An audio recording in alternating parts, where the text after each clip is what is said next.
Good morning, everybody. Hope you are having a fantastic day today. What I want to cover with you guys is how to handle the gatekeeper when cold calling. So, I'm going to go through some of the chat GPT recommendations here and share my experience on what I have done and how I have trained my reps. So, anybody who's cold called for an extended period of time knows how frustrating the gatekeeper can be, and how you handle the gatekeeper is going to vary based on the type of business or size of business that you are calling. For example, if you're calling into very large enterprise, then the gatekeeper may be, for example, like an EA or a secretary who you have to build a bit more rapport with and help them get you through to the person you need to speak to. When you're doing small business cold calling, like calling for janitorial services or maybe to sell SEO services, you're going to handle the gatekeeper a little bit different with a more of a direct approach. So, the kind of mindset and approach regarding the gatekeeper that ChatGPT talks about, be respectful and professional. That's just a basic for cold calling. Always be respectful and professional. Build rapport with the gatekeeper, can make them more inclined to help you. This is really for the larger enterprise cold calling. Stay calm and confident. The biggest mindset that you guys can have when going into a cold call and facing the gatekeeper is think about how you would call a business if you were a prospective client. For example, let's say you are calling to make a dinner reservation for you and your friends to go out for dinner tomorrow night. When you call the person who answers the phone, you're not going to say, "Hi, my name is Daniel. I'm calling you from Top Dollar Logistics. How are you doing today? Yeah, I was actually looking for a table for six for tomorrow at 5:30 p.m." You wouldn't do that. You would say, "Hi, I need to make a reservation." You get straight to the point. So think of that kind of mindset or approach when it comes to dealing with the gatekeeper, because in that first introduction where you introduce yourself, they will start to weed you out and disregard you as a salesperson. Be direct and get what you need. Build rapport quickly. Cannot stress this enough. So people will usually answer the phone and say, "Hi, this is Daniel from ABC company. How can I help you?" Say their name back to them. Show them that you're listening and not just ready to read a script. "Hi, Daniel." Don't ask them how they're doing. I recommend saying, "Hi, I need to speak with Jim, please," for example. Or, "I need to speak with somebody in your operations department, please." I don't want to say why I'm calling, because that gatekeeper is there to filter that call out. And usually what they'll do is when they know it's a salesperson, if they don't hang up right away, they're going to say, "Oh, well, you can send me some more information via email and I'll forward it on to them and see if they're interested and they can give you a call back." That's not going to go anywhere 99 out of 100 times. So don't bother with that approach. Get that gatekeeper on the phone and ask for what you need. Have some urgency behind it. When I was running the sales team at an SEO company in the past, what we did is we analyzed businesses that were running ads on Google and not ranking on the first page of Google organically. And we would call them and pitch them on our SEO services. So if we called and said, "Yeah, I'm calling regarding SEO. I see you're not on the first page of Google. Who can I talk to regarding this?" We'd get hung up on, and they would never transfer that call over to the decision maker, because they probably get 30 calls a day regarding SEO, Google Maps, social media, pay-per-click ads, and they're tired of it. What we did instead, when our reps called, they would say, "Hi, I'm calling because there's a problem with your Google account. I need to speak to the person who handles this. Can you transfer me?" Sounds like it's an urgent call. We don't say that we're calling from Google. We're never going to lie, but we need to put a bit of urgency. Make it sound important, okay? Position yourself with authority. Similar thing, right? I'm calling because there's a problem with your Google account. The problem with their Google account was they're spending money on Google ads and they're on the third page of Google. We're going to discuss how to get that fixed. So once again, avoid sounding like a salesperson. Never say, "I'm calling from so-and-so. We do X, Y, and Z. We do truck dispatching. Who do I need to speak to regarding this?" "Oh, no, we're not interested." Maybe that person who you need to speak to actually is interested, but the gatekeeper will not get you through. So don't tell the gatekeeper what you do or pitch your services. Their job is to filter out your calls from getting to the decision maker, because the decision maker, the manager, the owner, the director, they have to run a business. They're not there to take your sales calls all day. So that gatekeeper will only transfer you through when they feel that it is important. Okay. The information strategy, that's perfect, right? I'm calling for Jane on operations. I wouldn't say about streamlining vendor process because that's going to open up the gatekeeper to asking you a bunch of questions. That's going to give away that you're a salesperson. I would say, I need to speak to Jane on operations, please. If you know who you need to speak to. I need is a very powerful word. I don't want to speak to Jane. I need to speak with Jane.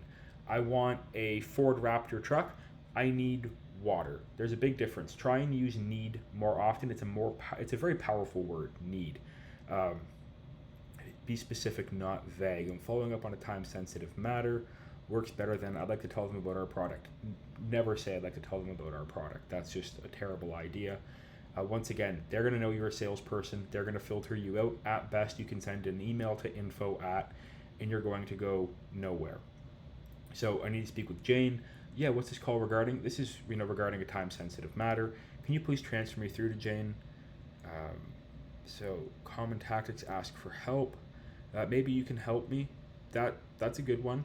Time your calls. Try different calls when you're cold calling. If you're trying to reach the C-suite level executives, very often I've had success between 8 and 9 a.m. and noon to 1.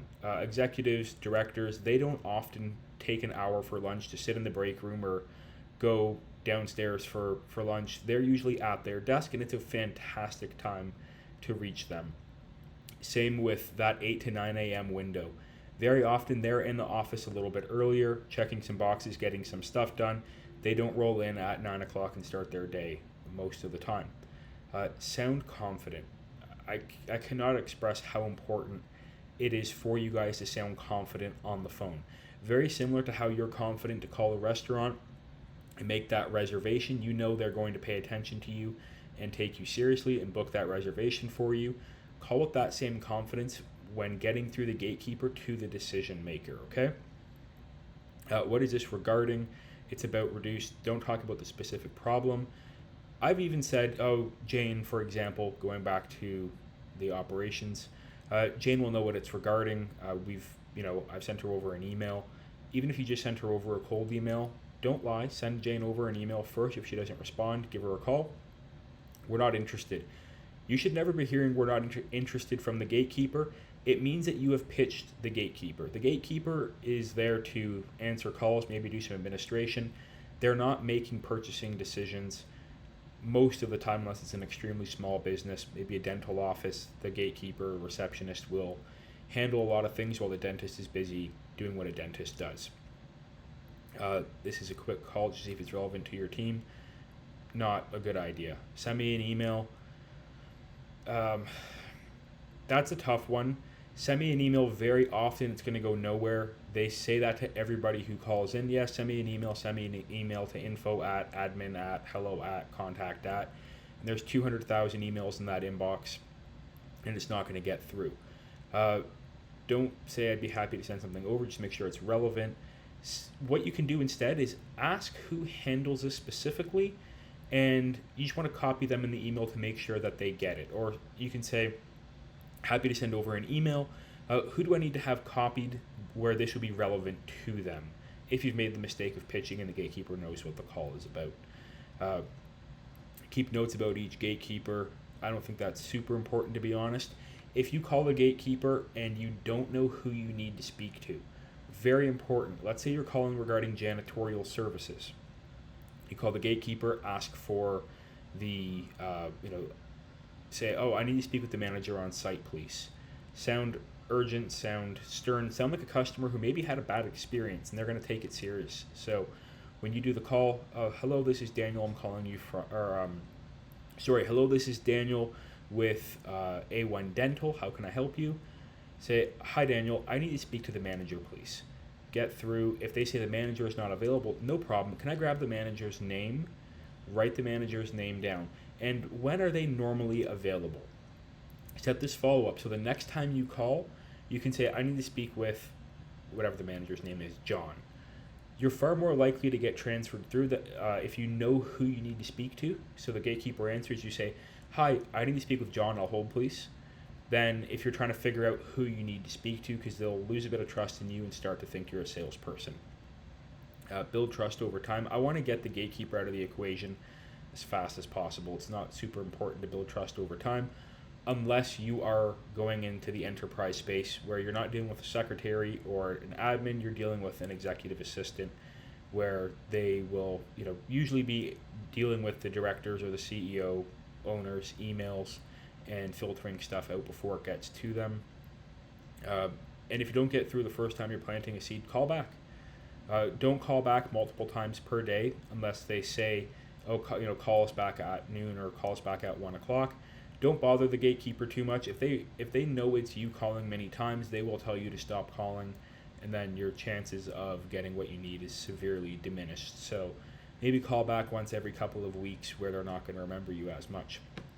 So a couple things from ChatGPT and in my experience that work with the gatekeeper. Let me know what you guys are doing to get through the gatekeeper or what you're struggling with, and I'll do my best to help you. Thank you for watching. Like, comment, subscribe, and follow along for more cold calling guidance. Thank you. Bye for now.